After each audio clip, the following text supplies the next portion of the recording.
Case of dipole-dipole interactions. Hydrogen bonding is special case of dipole-dipole interactions. तो ये होता है SO2 मॉलिक्यूल पोलर होता है, प्लीज पोलर मॉलिक्यूल होंगे. अगर और उसमें हाइड्रोजन बॉन्डिंग नहीं है तो क्या बोलते हैं उसको? Then we call them dipole dipole interactions. Seconds में आता है एक होता है dipole induced dipole interactions. Dipole induced dipole interactions. Dipole induced dipole interaction ये किसमें किस करते हैं? These exist among polar and non-polar molecules. Polar and non-polar molecules. तो एक टाइप के मॉलिक्यूल्स पोलर होते हैं और जो सेकंड टाइप के क्या होंगे molecules, they are non polar. उनके बीच में इंटरेक्शन आते हैं, उनको बोलते हैं डायपोल इंड्यूस्ड डायपोल इंटरेक्शंस. एक टाइप के पोलर होंगे मॉलिक्यूल्स, एक टाइप के नॉन पोलर होते हैं. तो उनमें मतलब एग्जांपल आपको दिया, लेट्स से Cl2 ले लिया हमने, नॉन पोलर मॉलिक्यूल है. इसका इंटरेक्शन क्या हमने सपोज SO2 से, तो एक पोलर है एक नॉन पोलर है एक नॉन पोलर है. तो इनमें कैसे इंटरेक्शन होंगे कि जो पोलर मॉलिक्यूल होते हैं they induce polarity in the non polar molecule and when the polarity develop then they can have attraction. तो ऐसे मॉलिक्यूल्स जिसमें एक पोलर है एक नॉन पोलर है उनमें इंटरेक्शन होते हैं, उनको बोलते हैं dipole induced dipole interaction. Other example can be taken like noble gases like krypton interacting with 6 water molecules. देखो मतलब network of ice which can trap krypton atoms. Krypton xenon radon तीनों हो सकता है. जीनोन के साथ इंटरेक्शन ऑफ 6 वाटर मॉलिक्यूल्स का. तो जीनोन और क्रिप्टॉन क्या होता है नॉन पोलर और वाटर क्या है पोलर. तो होता है इसमें जो पोलर मॉलिक्यूल्स होते हैं they induce some polarity in the non-polar molecules and then they can interact or attract each other. उसी को हम बोलते हैं dipole induced dipole interaction. dipole induced dipole interaction. और थर्ड टाइप होता है कौन सा? लंदन फोर्सेस बोलते हैं इनको. ये क्या होता है? सबसे वीक होते हैं, दे आर वीकेस्ट. ये किसमें एग्जिस्ट करते हैं? This exist among non polar molecules. Example taken like I2 CCl4 Cl2 molecules. If they solidify, noble gases when they solidify, तब क्या होता है? इस केस में जो इंटरेक्शन होगा उन्हें हम क्या बोलते हैं? लंडन फोर्सेस बोलते हैं. They are weakest interactions among all 3 interactions. सबसे वीक होते हैं ये वाले. अगर देखेंगे रफली स्ट्रेंथ के बारे में तो क्या होता है? Strength of the different interactions. हमारा जो इन चारों में हाइड्रोजन बॉन्डिंग स्ट्रॉन्गर होता है. देखो आयनिक बॉन्ड ज्यादा स्ट्रांग होते हैं. आयनिक बॉन्ड सबसे स्ट्रांग है, फिर हाइड्रोजन बॉन्डिंग हो सकते हो इनमें जो कॉमन लिया था हमने. फिर आपका जाएगा इसमें इसको ले लिया A, इसको B, इसको C. ये 3 टाइप के में A B C में से A स्ट्रॉन्गर है, फिर B, फिर C होता है. तीनों से हमारा जो हाइड्रोजन बॉन्डिंग ज्यादा स्ट्रांग होता है, डेफिनेटली उससे ज्यादा स्ट्रांग होता है आयनिक बॉन्ड्स.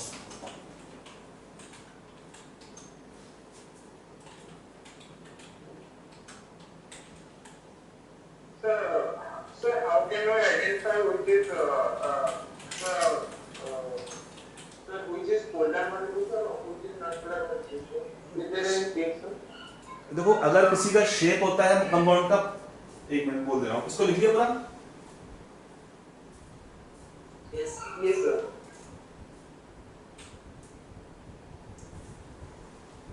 देखो अगर किसी का कंपाउंड का शेप होता है like shape is symmetrical type, तो क्या होता है? This kind of molecules will B non polar. अगर शेप होता है अनसिमेट्रिकल था, केमिकल बॉन्डिंग आपको आइडिया होना चाहिए इसमें. If for the molecules can draw the shapes then you can easily identify which is polar and non-polar molecules. Polar का meaning होता है डायपोल मोमेंट निकालना पड़ता है. If the resultant dipole moment is 0, then the molecule is non-polar. If the compound have non-zero value of the resultant dipole moment, then they are called as polar molecules. जैसे आपका CO2 क्या होता है? non-polar था. क्यों होता है non-polar? Shapes का linear होता है. 2 डायपोल होंगे, उनका डायरेक्शन अपोजिट होता है, एंगल होगा उस पे 180 डिग्री का, तो dipole will be cancelling out.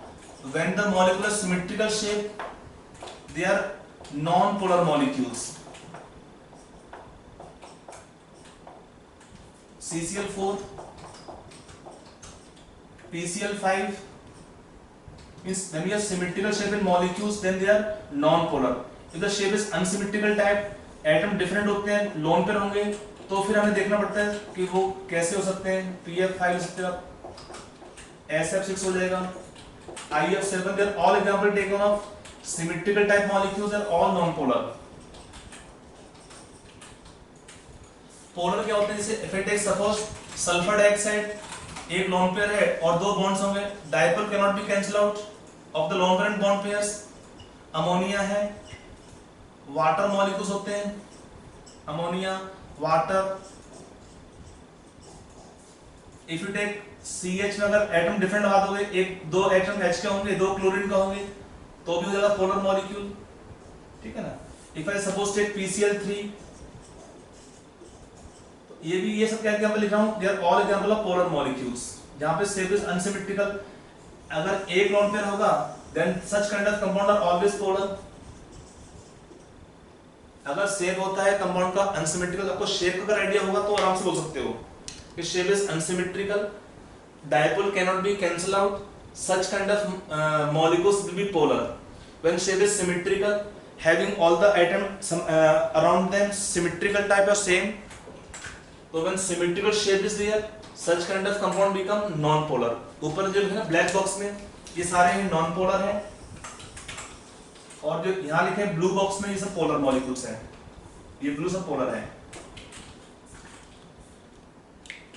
कुछ लगा आइडिया? नहीं सर, नहीं लगा? ये सर समझ गया. ओके. केमिकल बॉन्डिंग में ये टॉपिक पढ़ते हो ना, polar and non polar molecules, polarity of molecules, non polarity, chemical bonding base है. इसको मिटा रहा हूं मैं. ये हमारा वो पहला टाइप जो पूरा थ्योरेटिकल था, यहाँ तक डिफरेंट काइंड ऑफ सॉलिड्स और उनका क्लासिफिकेशन. अब यहाँ से स्टार्ट होगा न्यूमेरिकल पार्ट के लिए, तो थोड़ा बेस चीजें इसमें फॉर न्यूमेरिकल्स.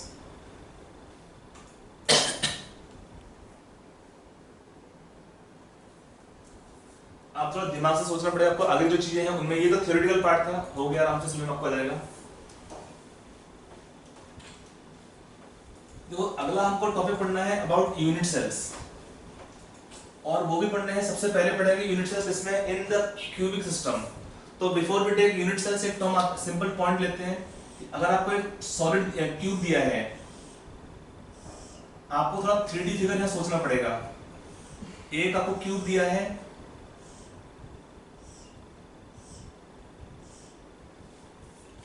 क्यूब में क्या होता है, atoms can be at, you draw like मी.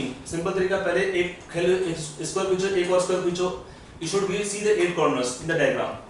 एक हमारा क्यूब दिया है, इनमें क्या है, atoms can be at the corner और एट फेस सेंटर और एट एज सेंटर और in the cube body centre. ये चार हमारे कॉमन पॉइंट है where we can have atoms. तो आपको सोचना ही होता है कि जो एटम दिया होता है कॉर्नर पर, it is shared in how many cubes. It will be shared in how many cubes?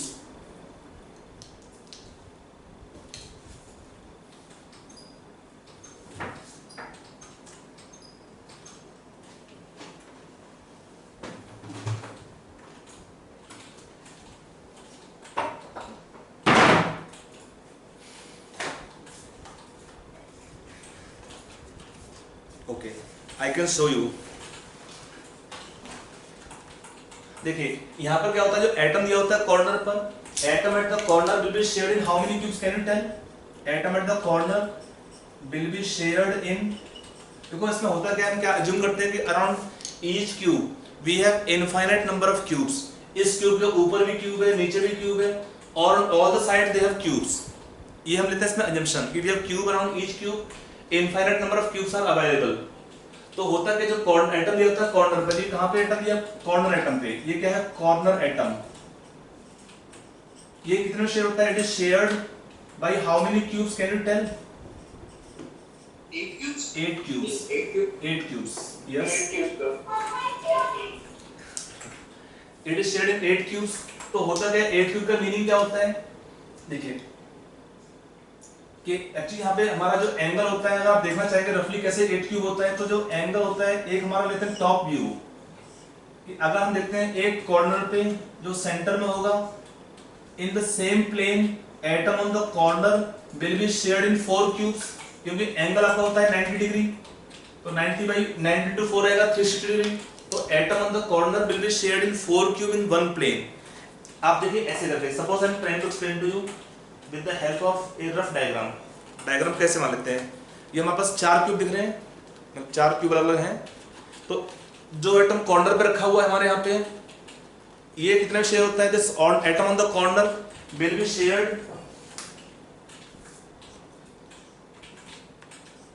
In 4 cube in same layer. दिख रहा है, जो एटम कॉर्नर पे है shared in 4 cube in same layer, तो अगर 4 क्यूब यहाँ रखे होंगे तो इसके ऊपर भी 4 क्यूब होना चाहिए,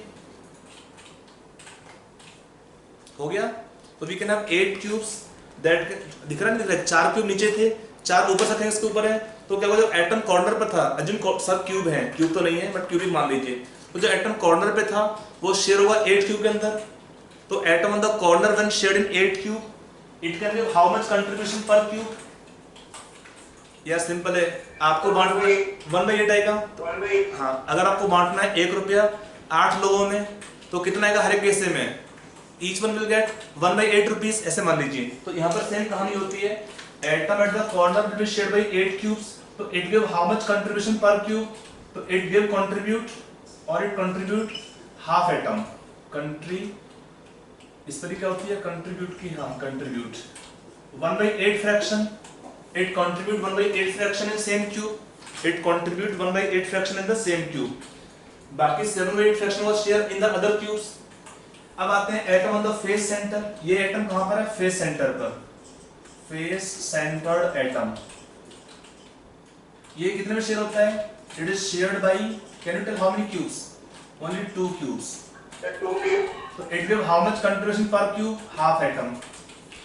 मान लो एक हमारा एटम दिया है किसी फेस सेंटर पे, मान लो हमारा यही दिया है जो ब्लू दिख रहा है, मान लो ए एटम दिया होता है फेस सेंटर पे दिया है एक, तो क्या होगा, जो एटम फेस सेंटर पे होता है शेयर कितना होगा, आधा इस क्यूब में जाएगा, आधा जाएगा इस क्यूब में, क्योंकि 3D फिगर हुआ ना इसमें, एटम स्फेरिकल होता है, तो आधा जाएगा क्यूब इसके अंदर, आधा जाएगा इसके अंदर, तो 2 क्यूब होंगे, they will share the atom on face centre, we have 2 cubes which can share the atom on the face centre, तो हाफ यहाँ पे हाफ ऊपर जाएगा, तो हाफ कंट्रीब्यूशन। अब आते हैं atom on the body centre, ये एटम है बॉडी सेंटर का, it is not shared in anywhere, body centred atom, it is not shared, तो कितना आएगा, फुल कंट्रीब्यूशन इन 1 क्यूब। और एक होता है atom on the edge centre, ये एटम दिया है एज सेंटर पे, तो edge centered atom will be shared in how many cubes, it is shared by how many cube, can you tell,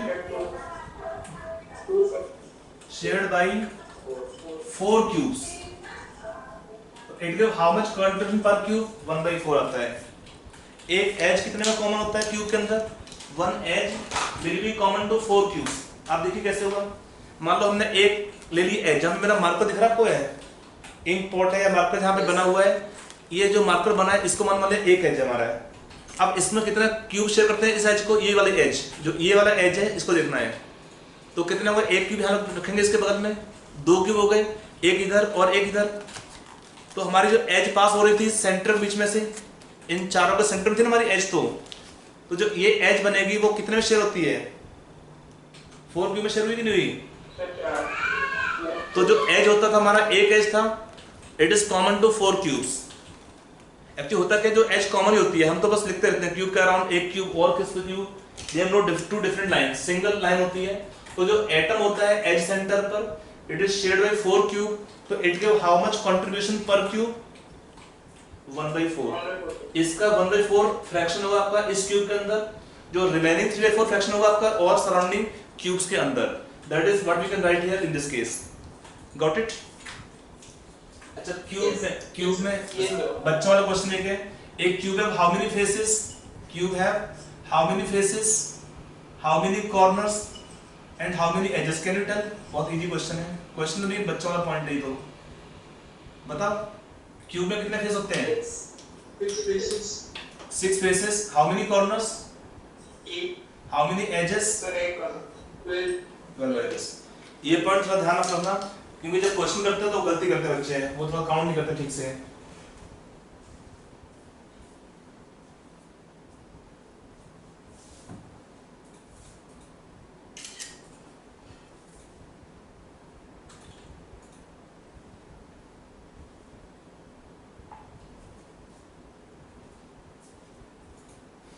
इतना पॉइंट समझ में आया सबको? नहीं आया?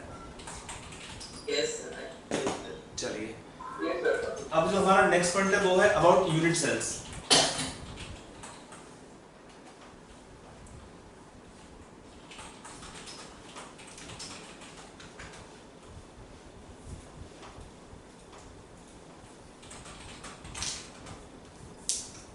अगला हमारा पॉइंट है यूनिट सेल्स के बारे में. What is unit cell? How we define unit cell? देखो ये क्या होता है? It is the smallest part of crystal which can explain all properties of solids of a given all properties of a given crystal and repeating it again and again in 3 dimension, we get the entire crystal. Repeating it again and again in 3 dimension, we get the entire crystal. तो यहाँ पे क्या होता है? हमने क्या बोला unit cell के बारे में? पहले क्या होता है? the unit cell should be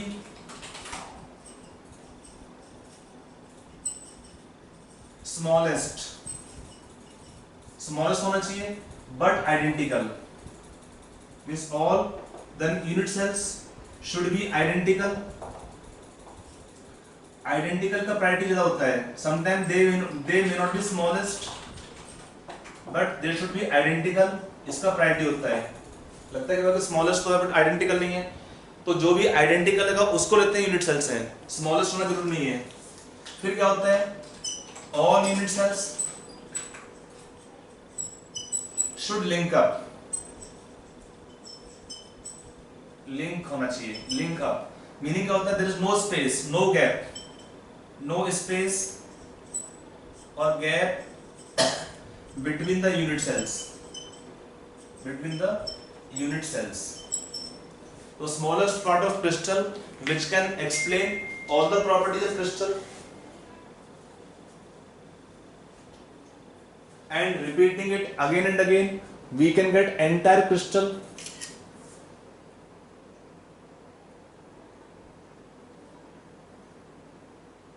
और क्या होता है? they should be able to explain all the property. जो प्रॉपर्टी हमारा यूनिट सेल्स का होता है वही प्रॉपर्टी हमारा पूरे सॉलिड का होना चाहिए. होता है प्रॉपर्टी का मीनिंग होता है atom have how much coordination number, they should have how much, like that only points.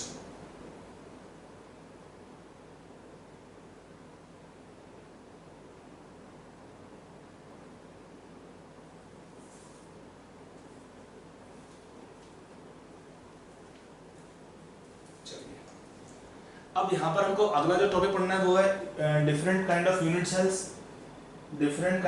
Sales in crystal systems, in cubic systems. Actually cubic क्या होता है? एक टाइप का सॉलिड होता है, एक टाइप का सिस्टम होता है क्रिस्टल का. ये टॉपिक जो पढ़ाने वाला हूँ that is very important topic, तो लिसन केयरफुली. तो यहाँ पे हम जो अगला पढ़ेंगे टॉपिक वो है types of unit cells in cubic crystal और cubic system. You have 3 types of unit cells. There are 3 types of unit cells. 3 type के कौन से होते हैं? पहला होता है इसमें simple cubic. First we can take simple cubic SC, or it is also called primitive type unit cells. Simple cubic or primitive type unit cells.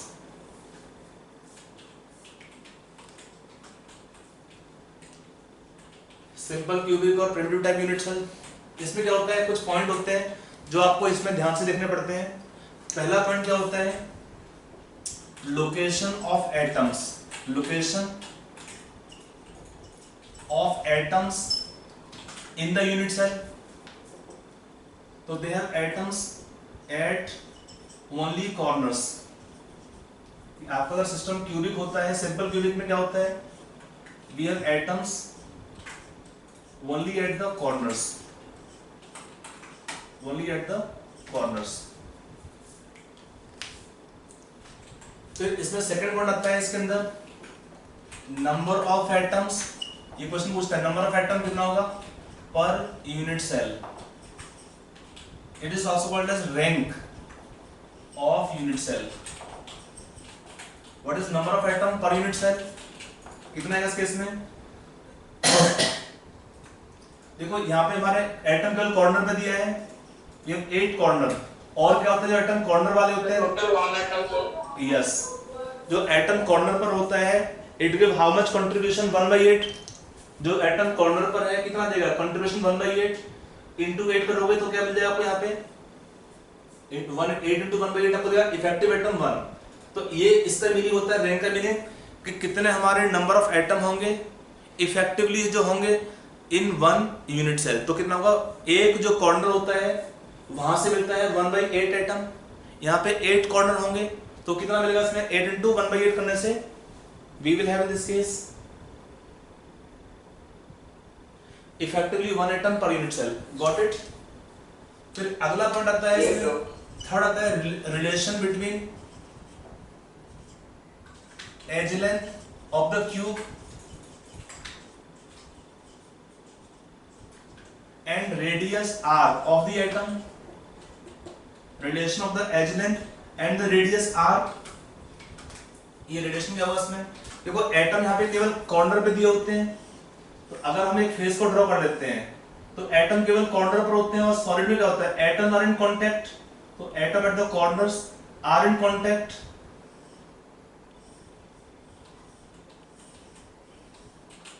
Atom at the corners are in contact. तो यहाँ पे atom का एक का दिया है radius r, यहाँ second का दिया है रेडियस r। ये क्या आपको जाएगा इसमें a क्या है एज लेंथ। तो क्या दिखता है आपको इससे यहाँ पे रिलेशन a और r का, a is equal to 2r। Atom केवल कॉर्नर पर होते हैं, दे आर इन कांटेक्ट। आपको इसे ले लो h को r प्लस r 2r होगा, a will be equal to 2r in simple cubic type unit cells. फिर अगला टर्म आता है यहाँ पे that is called the atom coordination number, coordination number in shortcut CN। इसका मीनिंग क्या होता है, it is number of other atoms, number of other atoms in contact with each atom, in contact with each atom। it is also called as number of nearest neighbours, इसलिए term use करते हैं number of nearest neighbours. कितना हुआ इस case में, can you tell कि in simple cubic type unit cell what is the atom coordination number, क्या लगता है।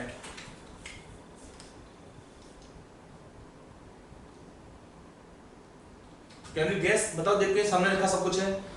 और यहाँ पर एक पॉइंट ध्यान रखिए कि we have infinite number of unit cells around each cube और अराउंड ईच यूनिट सेल। ये नहीं खाली एक यूनिट सेल देखना है आपको, you can see visualize around each cube we have more cubes. कितना होगा इसमें लगता है आपको देख के। देखिए इस चैप्टर में आपका केमिस्ट्री बहुत नहीं है, मतलब खाली फॉर्मूला होता है, मेटल सोडियम है या पोटेशियम या KCl कंपाउंड है NaCl कंपाउंड है। थोड़ा आपको 3D फ्यूज को सोचना पड़ेगा और बैठ करके थोड़ा चैप्टर का एक बार रीडिंग करके आपको तो और अच्छा रहेगा इसमें। हाँ कितना आंसर आपने बोला, इसमें 6 आएगा इसमें। 6 कैसे हो, देखो हमने एक ले लिया एटम कॉर्नर वाला, हम देखते हैं इस एटम के साथ में कितने एटम और टच में होंगे। तो सेम क्यूब में क्या होता है, मान लो हमारा रूम का ही कॉर्नर लग गया, यहाँ से दिखेगा नहीं रूम का कॉर्नर, रूम में दिखेगा नहीं बस आपको यहाँ से, ऐसे मानते हैं ये हमारा एक कॉर्नर एटम ले लिया हमने, जो हमारा राइट हैंड कॉर्नर होगा क्यूब का, उसका क्या होता है, जो एटम कॉर्नर पे होता है that can touch one atom, जो नीचे फेस होगा उस पर टच करेगा। तो यहाँ पे जगह आपका एटम नंबर 1 हो गया, एक हो गया इसमें, फिर एक एटम टच करेगा सामने जो फेस होगा, सामने के फेस पे 2 हो गए, और क्या होगा, सामने एक होगा जो टॉप में छत का फेस होगा सामने इस कॉर्नर का, तो ये होगा 3 एटम्स, ये तो होगा 3 एटम। ये जो एटम कॉर्नर पे दिया हुआ है that will touch 3 atom in same unit cell और सेम क्यूब। अब क्या होता है कि वी हैव टोल्ड यू कि we can have infinite number of cube around each cube, तो जो हम इसको एक्शन कर लेंगे आगे थोड़ा सा, एक और क्यूब ले लेंगे यहाँ पे, तो उस क्यूब के कॉर्नर पे एटम आपका होगा। अगर हमने बोला ये कॉर्नर पे एटम था, तो जो लेफ्ट कॉर्नर पे एटम होगा, तो अगले जो नेक्स्ट क्यूब होगा वहां भी एटम पे एक कॉर्नर पे एटम होता है सेम डिस्टेंस पे, तो 4 हो गया। अगर नीचे है तो ऊपर पे होगा इक्वल डिस्टेंस पे, है ना, you can have more cubes. और एक अगर सामने कॉर्नर पे था तो एक बैक कॉर्नर पे होगा, उतने डिस्टेंस पे एटम एक और होगा। You can see here the atom at the corner will have 6 atoms more in contact at distance a. I hope it's clear the diagram. Yes sir.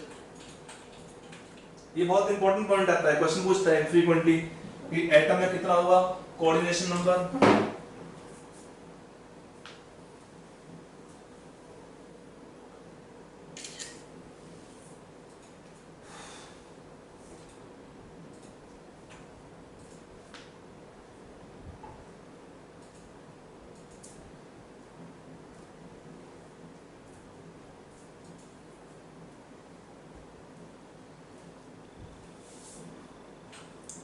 यहां तक कोई डाउट किसी बच्चे को? अगला नेक्स्ट आता है, इसमें टर्म आती है पैकिंग फ्रैक्शन। ये 5 प्रॉपर्टी बनी होती है, location, number of atom, relation of a and r, coordination number, और एक होता है पैकिंग फ्रैक्शन। पैकिंग फ्रैक्शन देखो मीनिंग क्या होता है पैकिंग फ्रैक्शन का। हमने बोला कि इसमें जो eight here coordination number Cn आपने यहाँ पे 6 लिख दिया, ठीक है ना, जगह थोड़ा बचाने के लिए। तो how to find packing fraction, देखो हमने बोला कि एटम कैसे होते हैं, स्फेरिकल होते हैं। यहाँ पर क्या एटम आर स्फेरिकल, और कैसे होते हैं इनकम्प्रेसिबल, प्रेस नहीं होंगे बिल्कुल भी। तो अगर एटम हमारे स्फेरिकल होते हैं और कैसे होंगे इनकम्प्रेसिबल होंगे, तो क्या बोलेंगे ये हमारा वैकेंट स्पेस होगा, कुछ वैकेंट होता है कुछ स्पेस ऑक्युपाइड होगा। तो इसका ही मीनिंग है, meaning of what is meaning of packing fraction, it is volume of unit cell occupied by the atoms upon total volume of the unit cell, total volume of unit cell। ये simple meaning होता है कि total volume of unit cell में से कितना fraction जो volume होता है that is occupied by the atom is called packing fraction। तो how to find this packing fraction, निकालते कैसे हैं packing fraction, तो इसमें कैसे निकालोगे, it is number of atoms per unit cell into volume of each atom upon system. एक system का सब क्यूबिक है तो क्यूब में कितना वॉल्यूम आएगा, एक क्यूब। यहाँ पे कितना एटम है पर यूनिट सेल में, 1, we have 1 atom into volume of each atom 4/3 pi r cube, और ए कितना इसमें है 2r। देखो ना a 2r है तो a is 2r, तो 2r का होल क्यूब, सर a क्या a r cube cancel out, कितना होगा इसमें इक्वेशन 5/6 आएगा। इक्वेशन का पहले इक्वेशन आएगा, इक्वेशन आएगा π/6। इसको सॉल्व करते हैं कितना आएगा 0.52 फ्रैक्शन आएगा, 0.52 और वी कैन ऐड 52% आता है, फ्रैक्शन ऑफ 0.52 और परसेंटेज 52% आएगा। और कितना हुआ उसमें void space, void means vacant space, vacant और वॉइड, तो वॉइड कितना आएगा फ्रैक्शन 0.48 और वी कैन ऐड 48%। देखो एक तो जितना पैकिंग फ्रैक्शन है जितना स्पेस भरा हुआ है, जो स्पेस खाली होगा, जो स्पेस खाली है उसे हम बोलेंगे पैकिंग फ्रैक्शन, जो स्पेस खाली है उसे हम बोलेंगे पैकिंग फ्रैक्शन।